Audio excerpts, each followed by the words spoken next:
Hey, EDC 534, it's Renee Hobbs. Welcome to week 10.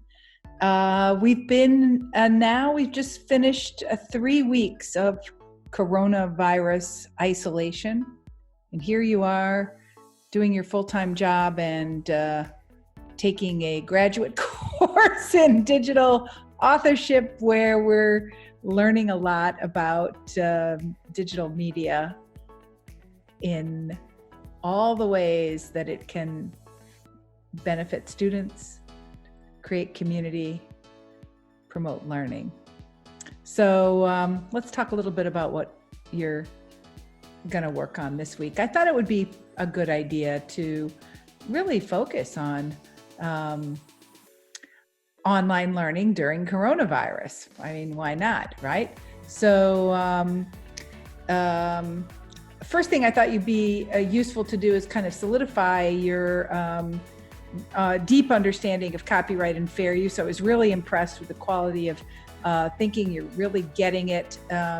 Just a couple of days ago, there was a terrific publication and webinar out from my friend Peter Yazzie, the copyright scholar at American University, who I worked with on the Fair Use and Digital and Media Literacy Project.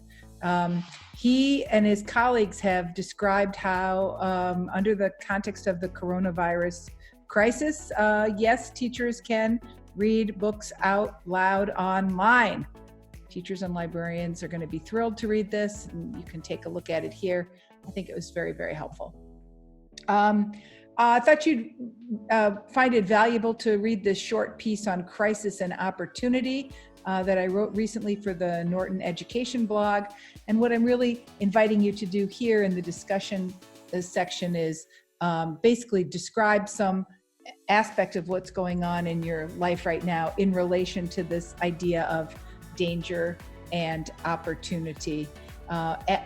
In true seminar fashion, I'll ask you to read the contributions of others and respond to at least one person before you make your own contribution. So next up is a romp through a really interesting Google Doc called Making Sense of Coronavirus Through Storytelling and Media Making. We'll use the Google Doc commenting tool here to identify the elements of this curriculum that might be useful to us or might be something we could adapt.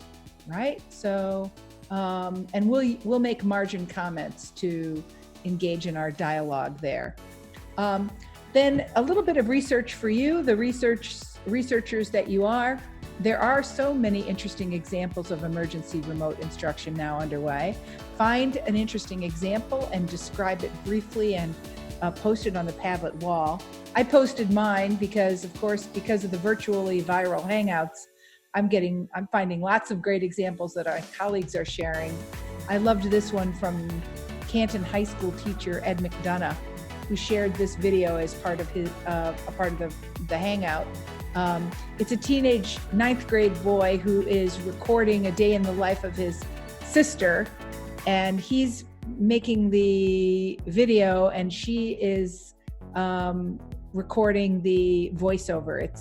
It's absolutely charming and brilliant, and I think it's a model for other work that could happen in this way of identifying what we're experiencing in the time of coronavirus. Now, I will be holding an optional Zoom conference on April 14th from 7 to 8 p.m.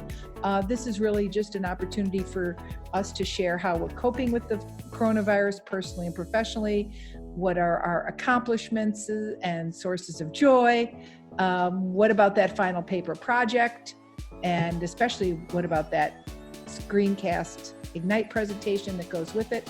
So you're not required to participate, but you're encouraged. If you would like to attend, I'll be here.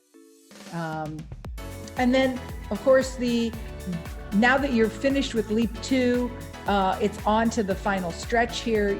Your entire month of April is focused on developing this project. It's going to be something hopefully that's meaningful to you. The first intermediate deadline comes up on April 17th, where you give me a sketch of what you're thinking about. So I think that is more than enough to keep you busy this week. Have fun with everything. Take care of yourselves. Take care of your family. Know I'm thinking about you and wishing you all the best during this crazy time. Bye now.